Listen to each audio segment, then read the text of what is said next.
What's up? What's up? We are back with another episode. I think it's episode number 26. 26.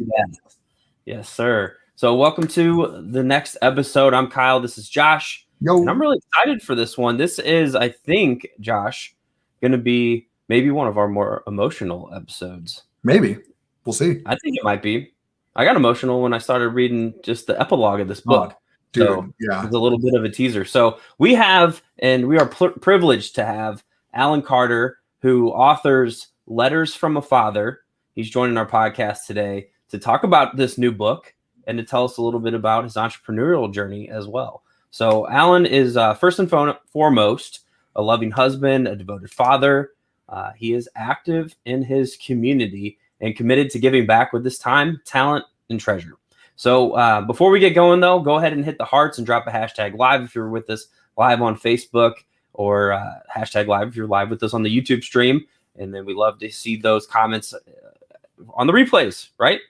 Absolutely. So be sure to tag or share these episodes with your favorite dad or mompreneur.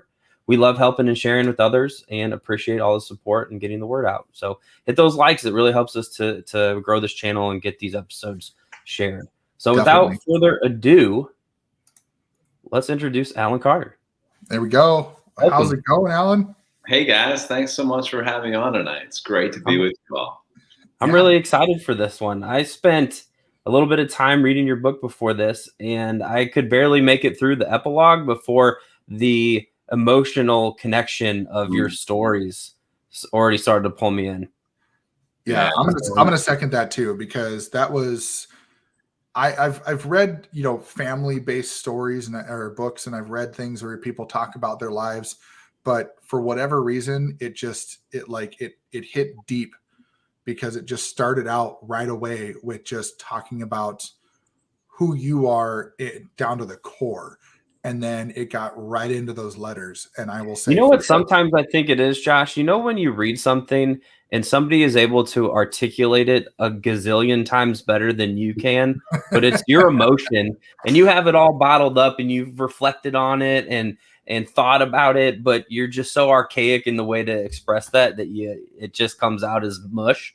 And then you read something like that, and then you're like, man, where was that? That's what I've been trying to say. You guys are going to make me blush, man. I don't look, there's nothing special in this book at all, right? It's just fathers, we're just loving our kids. And when you tap into experiences that you have with your children and you try to learn from them and you play them back in your mind, that emotion comes out. Because, as dads, there's nothing more important, right, than pouring into our children. Nothing. I mean, that is the pinnacle of it.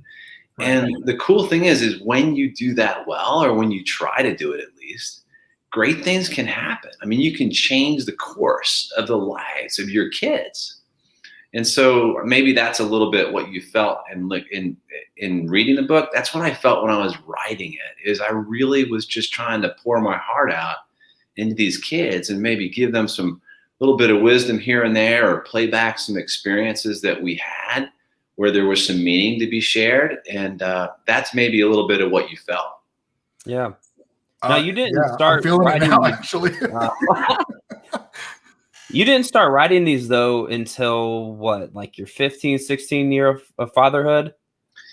Yeah. So just to take you back a little bit, all of us dads, we love to just hang out with our kids and as much as we can. And I was actively engaged with my kids, as all good dads are, but I just want to supplement that a little bit. And as each of our children, we have 3, by the way, and our last one, as you guys know, just left for college. So we're now officially empty nesters, but I just fell into this habit of writing them a monthly letter in their teenage years. So, when the first one entered her teenage years, it just went to her, and then the second one. So it just got to be that habit, because I felt that was a time where they would maybe take away from it a little bit more than when they were younger. And that's also a tough time for kids. You probably remember your own teenage year. Man, it ain't easy, right? And to have an engaged dad sometimes can really help, even if they don't show you that at the time. You know what I mean? Teenagers can be tough. But even if they don't show it to you, you know you're getting through to them and they're listening, whether or not they let you know it or not. They are listening. Yeah, no, and you're right. As teenagers, we don't think about the kind of things that we put our parents through, and we don't think about like how they reacted as truly caring or truly loving. We like, man, they're such a hard ass or whatever the case is. They're like, man, they're on my case, man, get off me. I just want to go have fun with my friends. And then as we get older and we get our own kids, and we just have a teenager as of June, and so it's like, whoa, these things that I was feeling, now he's feeling, and now I'm on the other side going, call my mom going, I am so sorry. Yeah, look, I had a mentor at church. Oh, go ahead. They're hard years, Kyle, but go ahead, man. I'm sorry. What were you saying? I just had a quick note, like just on that topic. I had a mentor at church growing up, and he'd always come to me, and he was older than my folks by a generation. He was my grandparents' age, and he'd look at me and he'd be like, man, he's like, you could really have some great parents, but you're going to really think they're stupid in the next coming years. And guess what, man? He's like, all of a sudden, they're going to be smart. They're going to be real smart. And I was like, okay, whatever. And I think we all have a semblance of that. And that's kind of what you're saying, Josh. Like you just have this epiphany later on in life as you have more life experience, you're able to reflect, and you have kids of your own, and you're like, you just get it. That's so funny you talk about it that way, because I always say there's you can almost chart the perceived intelligence of a father by their kids, by how old they are. And what I mean is, when the kids are really young, like 5 years old, they think that their dads walk on water. I mean, we're just the smartest, strongest, most courageous people in existence. But then all of a sudden they enter their teenage years, right? So as they go up in age, our perceived intelligence to them sort of goes the other way. So by the time they're 16, they can't hardly understand how we could like put two words together in a sentence or tie our shoes. I mean, but the good news is, now I have a 26-year-old, and she thinks that I'm the coolest thing and the smartest guy and courageous and amazing. So it definitely comes back. Well, it's good to know, because the teenager is starting to get that thing like, oh, Dad, you're embarrassing me. You don't know what you're talking about. And, he's into YouTube and doing videos, and I'm doing that. And he's like, Dad, I got this many. And I'm like, cool. That's awesome. I'm proud of you. And he's like, yeah, you don't know anything about YouTube, Dad. He's like, you need to do this and you need to do that. And it's interesting. But so tell us a little bit about yourself, introduce yourself, where you're from, who is Alan Carter? Yeah, no, thank you guys. And Kyle, I think you said it best. First and foremost, I'm just a loving dad and a husband. And, I'm a Christian man, so I describe myself as just, the apple of God's eye, like the three of us are first and foremost. I really believe that. And yeah, for work, and that's what brought us together originally. I am an entrepreneur. I work for a major investment firm. I have a team of 6 people. We're focused on wealth management for families around the United States. I'm based here in Chicago. I've been with this firm for 28 years and absolutely love what I do. We work with families who have north of $5 million in investable assets, and we help them with their financial planning and helping them build a roadmap to whatever they want to accomplish, whether it be retirement or legacy planning. And that just is a great business for me because it's all about relationships, right? Mm-hmm. And as an entrepreneur, I'm able to focus on the relationships that I love to focus on. I'm able to be selective. I'm able, through the grace of the company that I work for and my teammates, do what I want to do every day. And I do what I love. And there's a lot of travel involved. I'm actually leaving early tomorrow morning to go to Southern California to visit with some prospective clients of our firm out there. And I'm excited about that. So it's new every morning. I've been doing it 28 years now. And I can honestly tell you that I love waking up in the morning and getting after it. So that entrepreneurial journey is a passion of mine. And of course, balancing that with being a loving and engaged dad sometimes isn't always easy, right, guys? Oh, absolutely. That is the truth. Yeah. That is the truth. And everything that goes with it. You talk about being an engaged father. I mean, we had hockey practice tonight, and I'm skating out there with him. And there's all those little things that happen day to day that sometimes you get so focused on the minutia that you forget to take a step back and look at the bigger picture. No, that's so true. And I do have regrets, man, because I would describe myself as a type A person where I always want to get to the next rung on the ladder. I'm always goal driven. A lot of entrepreneurs are, right? You have these goals and this vision of where you want to be. And you're constantly striving.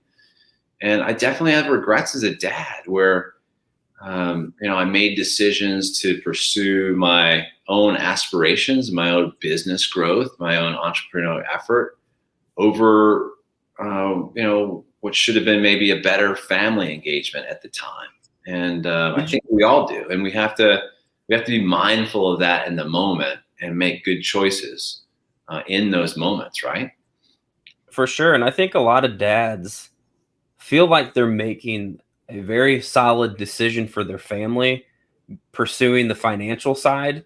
Because let's be real, having a very solid, foundation of finance can really help with whatever you have going on in life. Okay, but that's not all there is, and it shouldn't necessarily be in lieu of.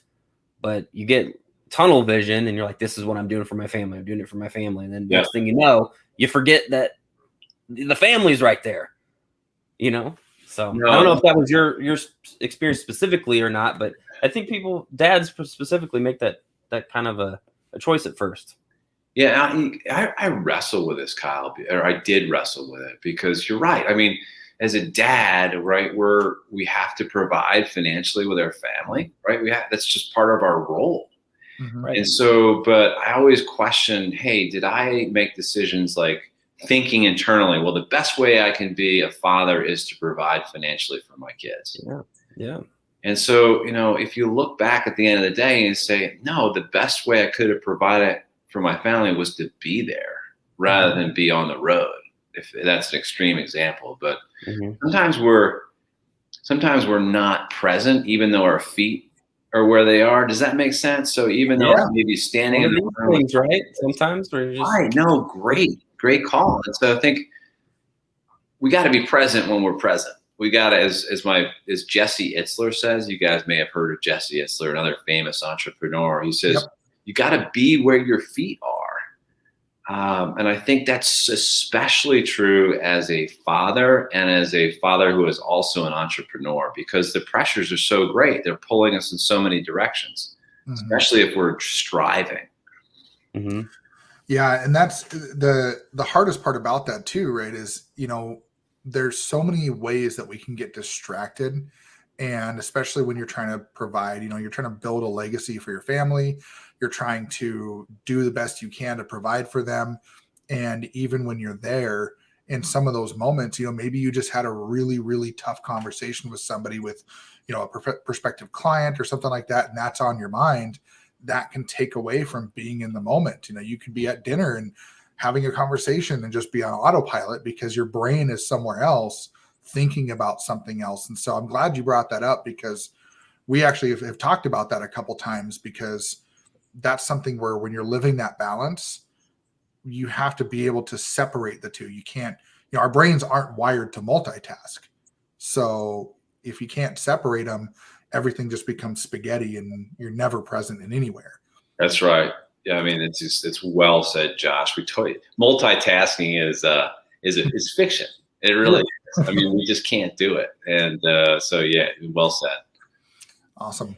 So I think part of that, I'm just going to say, part of what we're trying to build here is a community of like-minded individuals, right? That know there is a financial foundation that needs to be built, but that we all struggle with trying to find that balance. And it's okay to struggle with that balance. And this is supposed to be a community to kind of talk through that. So you can, and the same balance isn't going to be the same for everybody either, right? We're all the individuals, our families are all unique. And so a lot of us struggle with that, and that's sort of what we're trying to create is a place where we can just hash those things out. They're real struggles for dads all over, you know. So, which I think kind of leads into what you're trying to do with your book.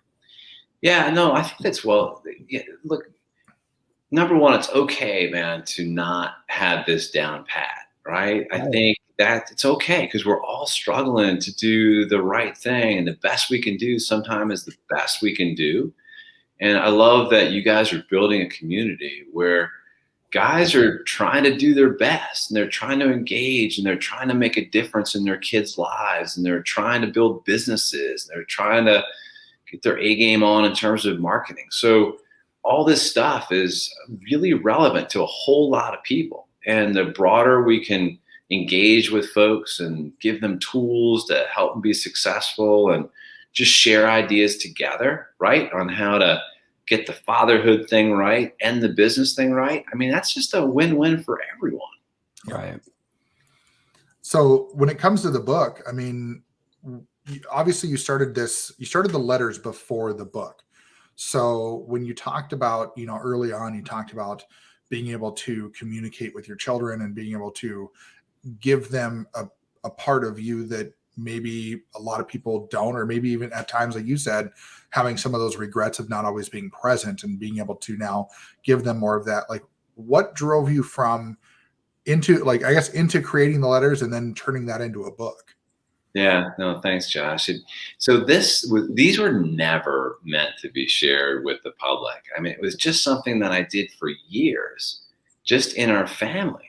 Mm-hmm. And years ago, my mother and father, they both passed in 2020, sadly. Mm-hmm. But they got a hold of some of these letters, and they called me one day, and they're like, "Son, you have got to share these with the world. These are just something that people would love to hear." And that surprised me at first. It really did, because I had no aspiration or even thought. I mean, it's just something for our family. Mm-hmm. And that stunned me at the time.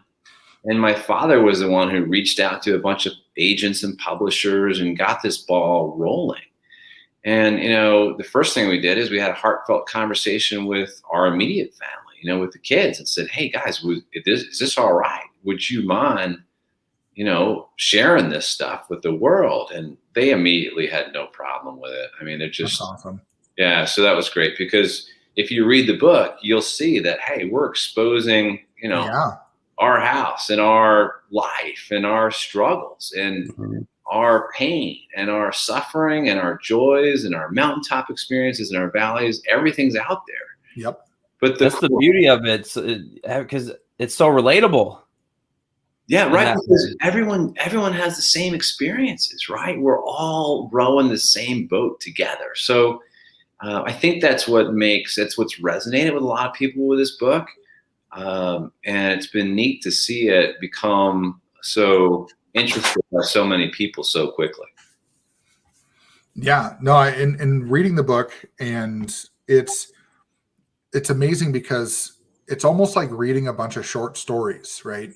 Because you're talking about different lessons, you're talking about different things that you guys are experiencing together. I mean, you're even bringing the dog into the picture. I mean, it's like, it's not even just about you and the kids. I mean, everything in your life is in there, and each one has its own journey that it takes. But overall, you can see through the letters that the growth of the children, the growth of you, I mean, just all these things combined, it really makes it a joy to read, but it makes you think about your own life and go, wow, I went through something similar, or maybe it's, a different situation, but a similar feeling.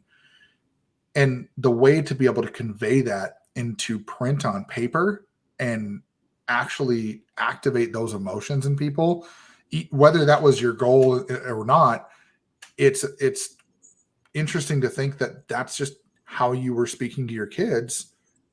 And it's very heartfelt, and it's very deep thought. I mean, I started telling my wife about some of these stories, and she's like, that's the book? Like, that's what it's about? I said, yeah, it's amazing. I mean, it's actually given me the thought of maybe I should start writing letters to my kids, just because it's not about what it is. It's just you can tell you took what was going on here and just put it on paper. Oh yeah, thank you, Josh. The experiences that we have with our kids, I mean, there's so much to unpack in them. I mean, there really is. And I didn't do anything special. I just sort of put a microscope or a magnifying glass on the things that we went through as a family and just pulled out some thoughts and some lessons and some wisdom that I wanted to pass along. That's all it was. And if you've read it, there's so many examples of that in the book. And example that comes to mind, and we were speaking earlier before we got on camera about my recent trip out west and coming through the Denver airport. One of the letters focuses on when we were going for a family ski trip, and we were in the rental car bus. And, now as adults, we view that whole travel process as a pain, right? Mm-hmm. I mean, you've got to schlep through airports, insecurities, and now we're wearing the mask and it's crowded and we're stuffed into these planes, and you got to schlep across the terminal, get your bags, you get on a rental car bus, which is smelly and noisy and packed with people, and you got to drive all the way over to get a rental car. And so we view this heaviness and pain and suffering. But I'll never forget, and this letter talks about it, on a rental car bus, this was this 5-year-old boy, and he was so excited. He was on a bus. It was a beautiful day. There was snow on the ground, and there was cool stuff around him, and people had cowboy hats on. He was so in awe of that experience. And so that letter was just about, like, what happened to our awe? Like, why can't we still recognize the beauty of our surroundings and recognize that, hey, life is a gift. Every day is a gift. And, reaching down into ourselves and pulling out that awe consistently. So that's just an example of just the everyday things that we experience as families that you can sort of pull on a little bit. You just pull on that thread a little bit, you talk about it. And I think that really resonates. Yeah, for sure. I mean, and I remember reading that one, and it made me just kind of think about what things excited me when I was a kid, and do those same things excite me now? And what's interesting about that is I started thinking about the little things like drawing, for example. I used to love drawing as a kid, and now I'm like, pick up a pen and paper and try to draw something is like excruciating these days. But then I realized I make all these creatives for our podcast, and I make creatives for my YouTube channel, and I edit videos. And I said, I just went from little kid drawing to big boy drawing, and doing it differently. And I was like, wait a minute, that stuff is inside of us still. We just have to find ways to draw it out. But we've got you guys extrapolate joy from that too, right? I mean, you love being creative. It's your passion. And so let yourself love that and think about it in those terms. I think that's a great thought. That's awesome. So, Kyle, did you have something you wanted to say quick? I just was noting that there was a pun that was probably intended, but it's passed over. And no worries. Yeah, when it's in the moment, By the way, my son, who is he's older now, he's in his mid-20s, just got married. He is the punniest guy you have ever met. So awesome. Whenever someone says that, I think of my son. Oh, that's my 13-year-old. He will find a pun for everything.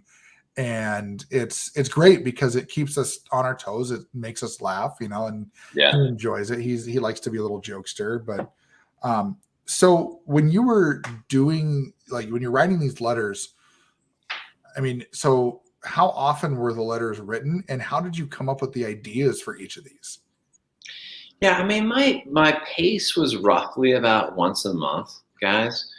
And the ideas just came from real life. It just came from shared experiences most of the time. If we were together and something happened, I was able to pull on that thread. Some of it was just things that I noticed in the world that I thought was important to pass along. A lot of it, if you read the book, and I'll say it again, I'm a born-again Christian, so a lot of the stuff in there is biblical. And that, not to say that this is only a book for Christians. A lot of Christianity and Judeo-Christianity and all those wisdom and values, they've been around forever. So it's not a spiritual book per se, though there is that side of it just because of our life as a family. Right. But that sort of common wisdom is endemic to a lot of different traditions and faiths. It really is. So I guess long answer to your question, these things just are born from our experiences together, or things that I noticed that I felt were important to think about together and pass those along. When you first started writing these, how did your relationship with both your kids and maybe even your wife or with yourself change or progress along the way? Now, that's a great question. And I think I want to say first that, look, these are teenagers, right? So teenagers have this very narrow field of vision sometimes. And just think back to your own years. It's all about you as a teenager. You're incredibly concerned about how people perceive you. You're incredibly concerned about the friend group you're in. And so that makes you a little myopic during those years. So I recognize that. And so sometimes I'd write these letters and I'd send them off, and it'd be like they're going into the abyss, right? Because you get no instant feedback from them. Sometimes you would, sometimes you wouldn't, but that's okay, because I know that I'm planting those seeds. And sometimes those seeds, just like any planted field of corn, they take some time to generate. Yep. And I noticed that consistently. Sometimes I'd get instant feedback from the letters, and sometimes it'd take a year, and all of a sudden it would come up in conversation, or it would just happen. And so I think it's important for dads to recognize that sometimes you're not going to get instant positive feedback on everything you do as a dad, right? And that's okay. Yeah. That's fine. It really, really is. So that's my first reflection on that question, Kyle, and I think it's just fine. I really do.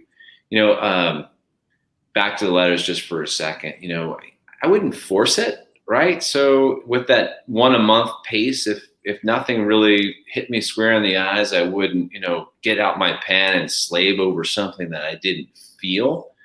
You mentioned earlier that you guys saw some emotion in these. Yeah, I think that's what's a spark that gets a connection going between a child and a father, is an emotive element rather than an intellectual one, if that makes sense. Yeah. Nice. Yeah. And that's, I like the way you put that, right? Is that you didn't force it. You didn't say, I'm going to do this and put it on your schedule and put it on your calendar and sit down and, get your pen and paper out and go, all right, come on, brain. Like, let's figure something out. Like I said, it was off of experience. It was off of feelings, emotion. It was off of the moment. And I think that's why this book is so powerful, is because you can tell that from reading these letters that they're not just, they're all spur of the moment.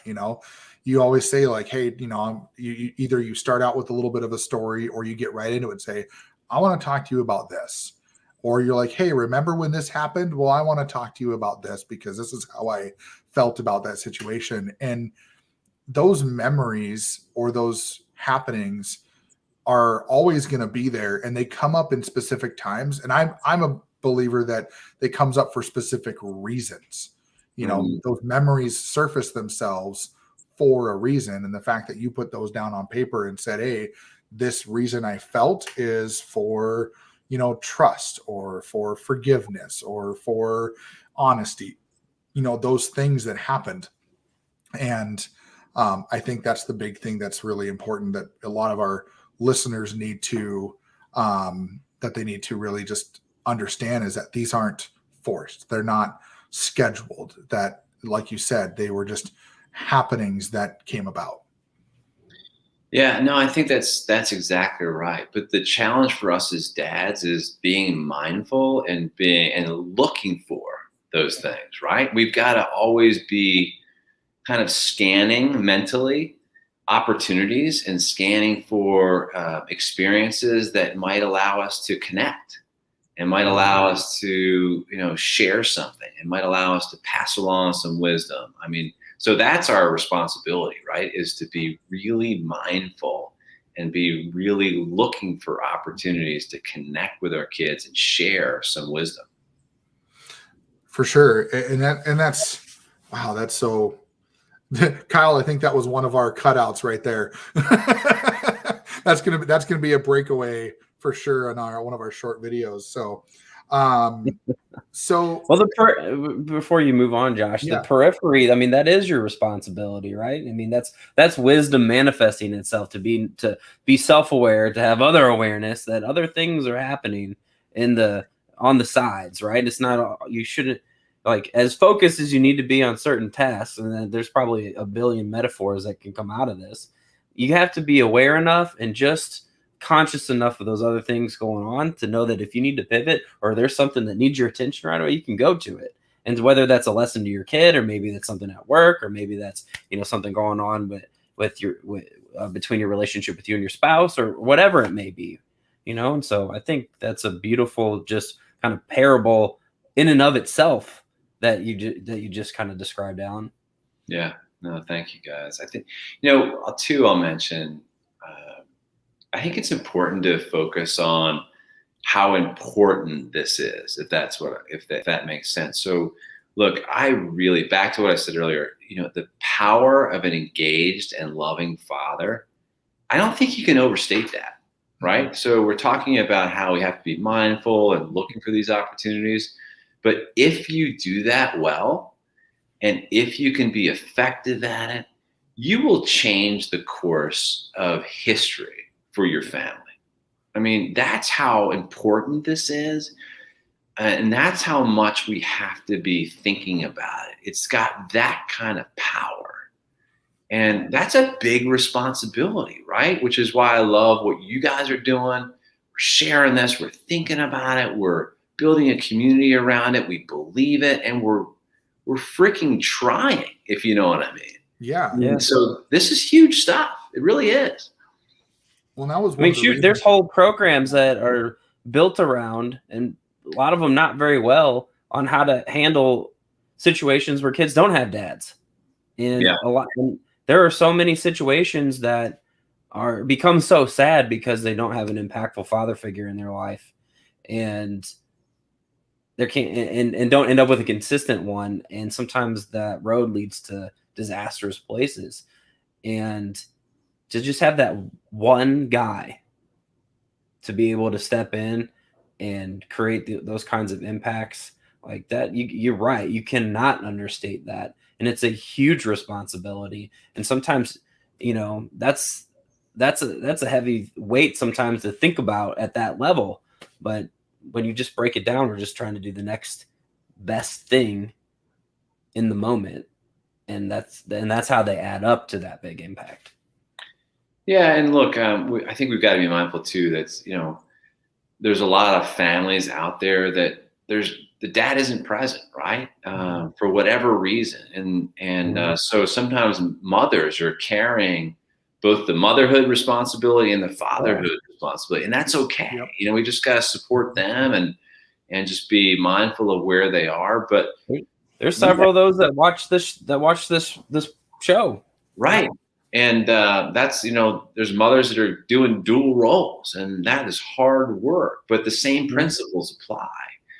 And I think we have to recognize in history too, and not to take this conversation on a dark turn, but I'll tell you, whenever a society goes in the wrong direction, there's an attack on the family unit.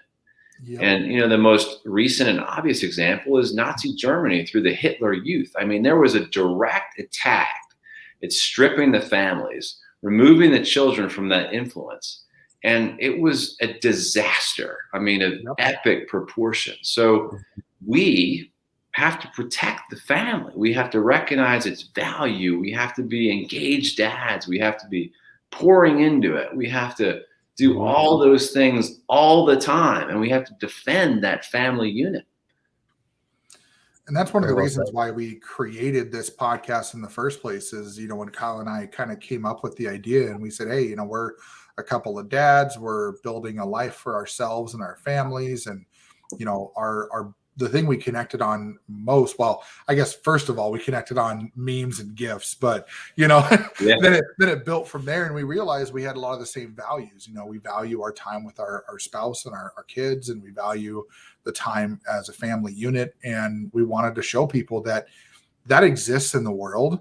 And that's why we bring on people like you and people like other entrepreneurs that are parents, and they're part of a family unit, because we want to show people that it does exist and it's still strong, and that, people can live a life of wonder and joy and happiness, but still have all the things they want in life as well. Like you don't have to pick one or the other, right? You don't have to be like, well, I want to be with my family, but because of that, I have to live in a van down by the river. Like, no, you can be with your family and still have a life that you enjoy, and then, be able to continue to achieve the things you want to achieve in your life and share it with your family. Okay, I have two things to say. That first is, were you thinking about Chris Farley from Saturday Night Live, Man Down by the River? For whatever reason, Chris Farley is always on my mind. That man was a comedic All right, well, for all your listeners out there, go to YouTube right now after we're done talking and Google the skit Saturday Night Live, Chris Farley, Van by the River. And absolutely. Classic. It is one of my favorites. And it really goes along the lines of the salesperson stigma too, That is great. But more importantly, and what you're saying is interesting, Josh, because you're talking about how if we go after something and believe that we can achieve it, we can bring it into existence. Period. End of story.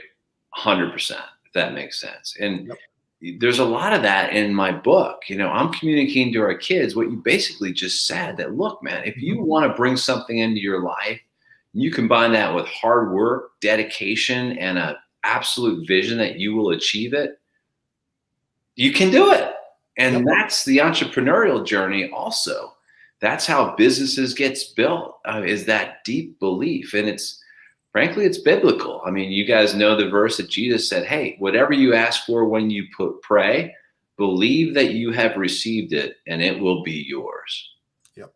I mean, there's part of that that's just ingrained in me. And, I try to ingrain that in our children, just like I know you guys do. And what a wonderful promise to our kids to pass along, which is our belief in them, their belief in themselves, and their belief that they can achieve what they desire. Absolutely. Man, that's what a great time to be a dad in a world where they have every ability to do the things they want to do in life, and to live in an area that they absolutely have the freedoms to do so, and not to get all patriotic, but I mean, there's not very many countries in the world that allow as many availabilities to children as there are in the country we live in. And it's hard to say that without feeling bad for some people, but at the same time, it's like we just have to embrace what we have and hope that our kids will also embrace that as they get older. And as long as we're teaching those things, right? Like that's something that whatever we teach them, they're going to continue to reinforce themselves versus just saying, oh, you'll figure it out. It's like, well, that's our job, right? Our job is to help them figure it out. But can I just say something? Yeah, absolutely. Go for it. What you said is so important. We are so blessed, right? I mean, it's just amazing in the country we live in, the opportunities we have. And there's a letter in the book, a couple actually, on gratitude, right? I think one of the most important things we can do is just to teach our kids to be so mindful and grateful for those things. And gratitude's almost a little bit of a life hack, in my view. If you bring this attitude of gratefulness and gratitude into your day, it just changes your whole mindset, right? You guys know how easy it is to get sidetracked by circumstances or a business deal that didn't go your way or a client that you couldn't close, whatever it is.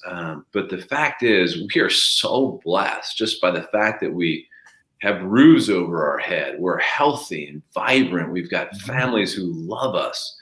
Josh, you're an amazing cook, and I'm hoping to get an invitation to that someday. I mean, the list of things that we can be grateful for at any given moment is off the charts. It really is. You could fill a whole book, especially in this country, in this time. Mm-hmm. For sure. Well said. So, Alan, I wanted to move into kind of a little bit of the now, specifically about your kids. So, did they save these letters, or did they revisit them for the first time when you started to talk about putting this book together? And what's been sort of from the letters perspective, like we know what we talked about when they were teenagers in the moment, but after the fact, when they've become more mature adults and reflecting on those lessons, those letters, the time you spent, like, how is that as a father and to just with the coolest part about it, Kyle, is I can see these letters in their lives, and that feels really, really fun. It does. It fills your heart, doesn't it? Yeah. So my kids, I've got two who were married this year. So this is 2021. One was married in May, Claire. And if you guys have read the book, you recognize her name. So Claire was married in May to an awesome guy. And they live in Hoboken, New Jersey. And my son married Samantha, who is just another dear heart. And they live in Salt Lake City. They got married in September. And then my youngest, Emma, who you also recognize from the letter, she just went off to college a few weeks ago to start her college career. So we are empty nesters. But yeah, long answer, Kyle, is yes, I think they heard these letters, and I see these letters in their lives, which makes me feel awesome. These are great human beings. They're loving, they're kind, they're awesome, and a living embodiment of some of the messages. Yeah, unless they're really full of me, which I know they're not.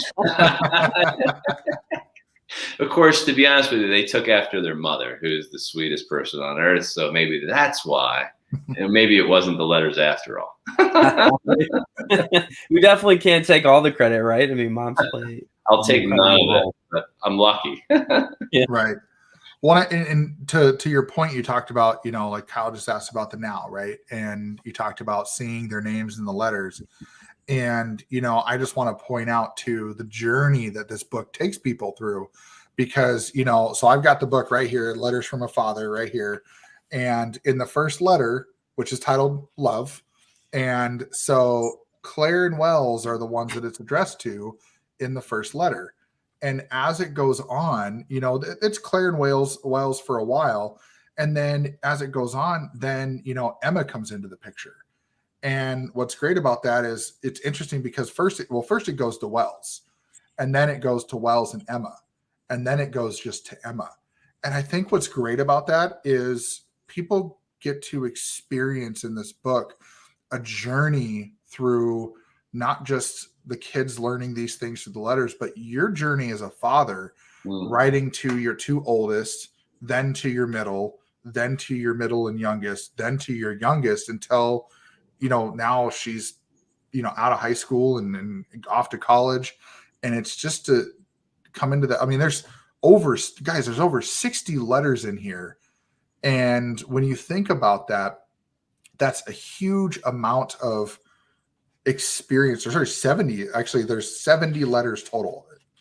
And in the book, and think about that from a perspective of what your experience is through this entire journey, and we get to live that with you, reading the book and see the difference in how you speak to them and how you especially when you're just speaking to Wells, right? You're not, you can speak to him as a man, still a boy, a teenager, but now you're speaking manly things to him. And then when you bring Emma in the picture, the tone almost changes a little bit to kind of accommodate both of them. And I don't know if that was intentional or if it just happened that way, but I noticed that where there was a little bit of a change, right? And you kind of see that ebb and flow through the letters. And that, I think, is one of the most powerful things for me that happened through the book, is experiencing that ebb and flow and experiencing the changes in the life and, you know, your struggles, your triumphs, the lessons. So then that brings me into my personal final question is, what's the future look like for the book? I mean, looking at the number of letters, and we've talked before, and when you kind of started this and stuff, I believe this is all of them, if not the majority of the letters here in one book. Is there anything else in the future for you in store, in coming up with another part of the series, extending that? Like, what's next? Well, that's kind of neat. Josh, thank you for your kind words, man. I appreciate it. I think, I don't know what's next. If I could put the spurs to my newly married kids, maybe I'll do letters from a grandfather someday. Oh, Interesting. that would be cool. That would be cool. And that is in the back of my head, man, because I think, you know, at that age, we've got a lot more life experience to share, and maybe approach it to a younger set of kids than teenagers. I think a grandfather can hold a really special place in a child's life. Oh yeah. And I think there's going to be a lot of opportunity there for me. So maybe that's next. But yeah, interesting, you note the changes and the ebbs and flows of the letter. Yeah, I felt that, and I feel it more as I reflect back on things. And you'll see it from the beginning of the book to the end, because there's a lot of years that went by in this book. And I think as a younger businessman building a business, an entrepreneurial business, you know, I was really a hard charger, and, you know, it was all about, you know, growth and the growth mindset. And, you know, as I could say I mellowed over the years and matured, and some of those things are reflected in these letters. So it's interesting to see my own growth and how I express that, and the things that I maybe noticed and shared with the kids as that book progressed. That's awesome. Yeah, it's so cool to see that and to hear that. And, you know, that's I don't want to say every father's, but a lot of fathers' dreams, right, is to be able to grow with their kids, you know, and I know I've done that already. We have an 8-year gap between our two boys. And so part of that is we were really young when we had our first. And so we took some time to mature a little before we had another. And there's times where even I look back and go, man, you know, I wish I knew now, or knew then what I know now, because I might have been able to be a better dad to my oldest when he was younger. Because now there's days where I'm like, I feel kind of guilty because my youngest gets the better side of me, where now my oldest is seeing that, but not so much when I was younger. And so it's interesting that you even mentioned that, like writing those letters over the number of years, that now you reflect back and go, oh yeah, there was a lot of change there. It's just part of the growth journey though, man. Like you can't, I mean, it's kind of an exercise in futility to regret, but you can always be better now. Oh yeah. Yeah. Not saying I wish I could go back in time, but more of like, we always think about those things, right? Of like, well, what if I was better then? You know, what would be different now? And I don't think that anything would be better now.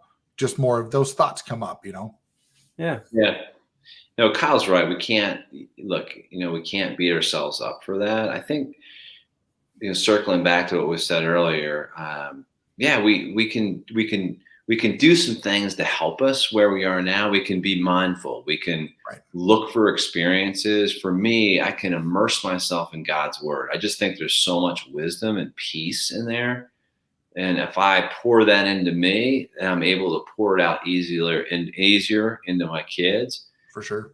Another big thing for me is just being out in nature, right? That's very helpful to me, and it helps center me. And I love that. And that makes me I think it makes me a better father, all those things together, and helps me to share more and give more. Absolutely. I do love that piece that you're saying too. Like the more that you're reflecting kind of on yourself. And we've said this before, because it's kind of like the airplane analogy where they say, you know, you got to put the oxygen on yourself first before you can help others. You know, when you're pouring into yourself all those good things, then you're able to, I like how you said that, it's easier for you to pour that into others. So that personal growth journey that you've mentioned a couple of times, and we talk about personal growth all the time, but that is that tide that it ends up lifting all boats. Yeah. Oh, for sure. For sure. I mean, 100%. Yeah. In our, in the investment business, sometimes we talk about financial planning for people, and sometimes you can break it down really easily, right? For every dollar that you bring in, you know, you want to tithe 10%, right? You want to give back 10%, a dime. You want to save 10%, and then you want to take 10% and pour it into yourself, right? Whether that's growth in some way or rebuilding yourself or whatever that is, but it's that important. You've got to invest in that, because you're right, Kyle, that'll make you better for everyone else. When I always say it is, you can't pour from an empty cup, right? You know, if you're not giving anything into yourself, you're not growing yourself, you're not recharging yourself, then you have nothing to give. And so if you're just going along the motions, you know, a lot of these guys that we see all the time, I mean, especially in our industry with, you know, online based businesses and things like that, there's guys that they talk about things like, you don't stop when you're tired, you stop when you're done. And it's like, how does your wife, the hustle culture? Yeah, hustle culture. And you start thinking to yourself, like, how does that feel to your kids and your wife? Like, if that's your mindset, what are you doing for them? And what are you doing for yourself? If you're hustle all day long and you're not taking breaks, I mean, I've come into that place before. It drains you to a point where you just become this robot of, you think you have to do all these things when in reality, you're just letting everything around you fall apart because you're not doing anything yourself to fill up that cup to continue to pour out.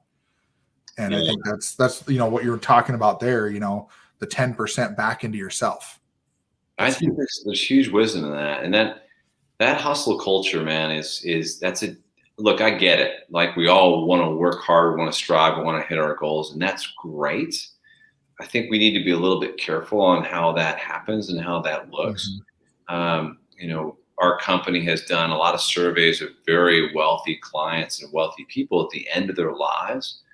And, you know, one of the questions we had asked during the survey is, hey, what are your biggest regrets? And the number one answer was, by far, I wish I had spent more time with my family. And no one ever said at the end of their life, I wish I had worked more hours. Not one person. Yeah, right. So I mean, that's an interesting perspective, man, because we can accumulate all this stuff, and you guys know a lot of it's empty promises, right? What's really important is our family around us and the people around us. You can always make more money, but you're never going to get back more time. Ever. Well said, Kyle. Well, we're coming up rounding around an hour here, and we like to try to not go too far more than those. It goes so fast. I could talk to you guys for another 3 hours. So dude, maybe we can do round 2 someday. I would love that. And honestly, I think it'd be cool to, you know, if it does come about, which I hope it does, for everybody's sake in the world, because this book is amazing in itself. If Letters from a Grandfather ever comes out, I can tell you for sure that I have no doubts in my mind and every bit of faith that this podcast will still be going, and we'll have you back on to go over that book, because absolutely that would be an amazing feat. And I agree. The conversation we're having is great. There's so many things that we could dive into that could take us hours upon hours into the evening. And for the sake of time, for everybody listening and also those watching, what's one thing? I mean, you've obviously you're a published author now. You have a very successful financial business.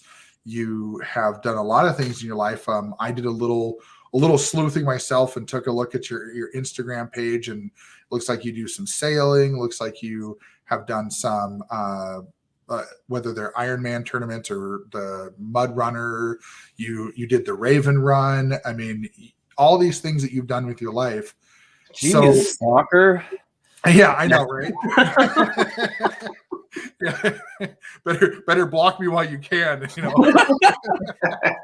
But no, like, you've done so many things, and yet you still are grounded, you're humble, and you obviously care a lot about people, but, you know, not just your family, but people around you in your community. The things you've done for your community are just amazing. And so what's one thing that you would tell somebody who wants to create a lasting impact and have a great life and be able to achieve everything they've ever wanted? What's one thing that you would say to somebody who come to you and says, Alan, I don't know what to do, but I have all these aspirations? I think I'd go back. That's a huge question, right, Josh? And we could spend another hour of time just picking on that, because there's so many interesting things that come from it. I think I'd just go back to what we talked about earlier, is that is just belief, right? Mm-hmm.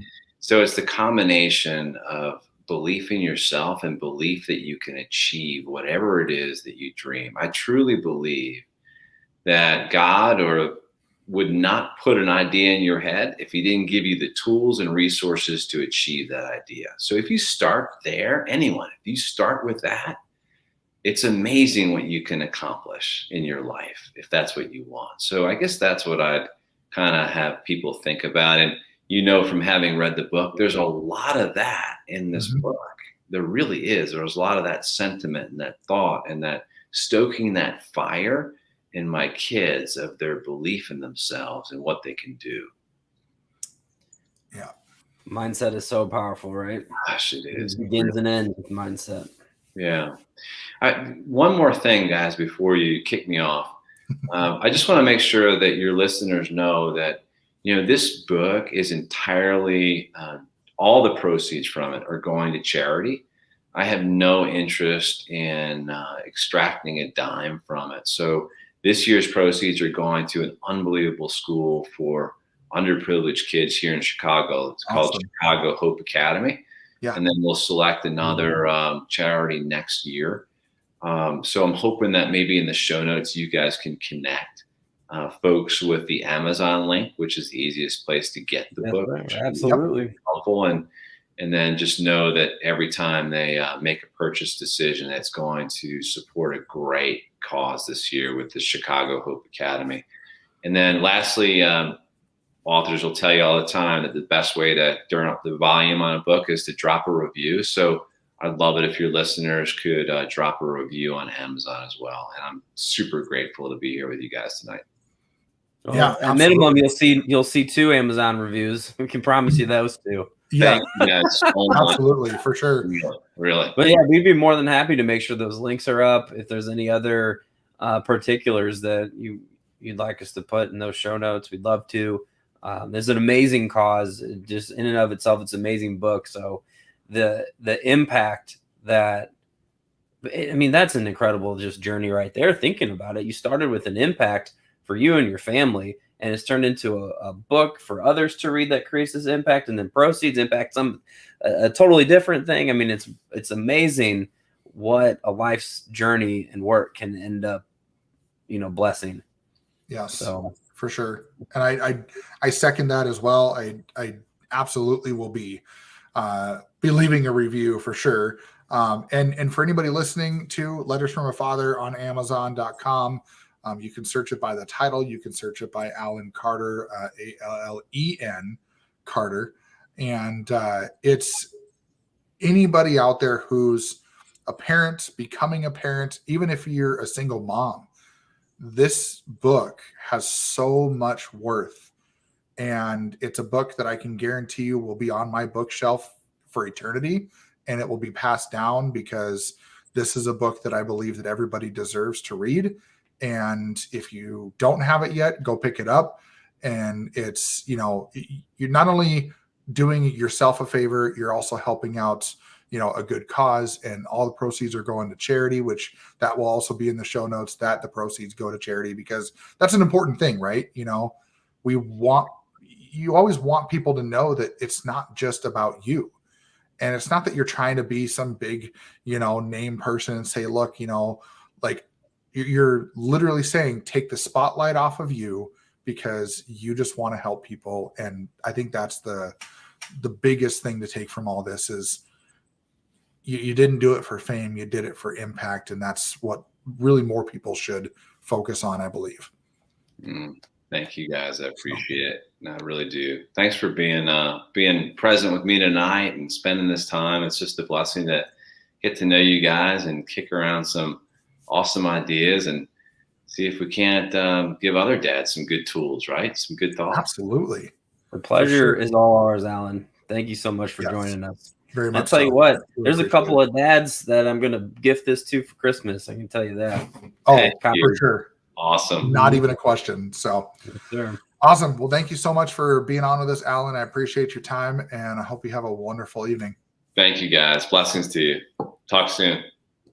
All right, guys, that wraps up this episode 26 of Those Two Dads. So if you got value out of this, hit the like button, and you can catch Alan's book again on Amazon. So let's make sure we get that some love and get some reviews out there for him too. So Alan, again, appreciate it. And until next time. Cheers.